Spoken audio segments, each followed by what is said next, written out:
Organizátoři memoriálu Jana Veselého na Porubské hlavní třídě připravili okruh dlouhý 2,5 tisíce metrů, který museli cyklisté zdolat 40krát.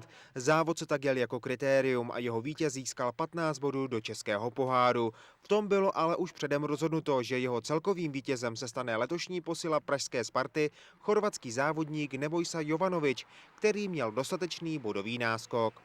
Až na pár krátkých úniků jel celý peloton během závodu pohromadě a o vítězi se rozhodlo až v závěrečném spurtu.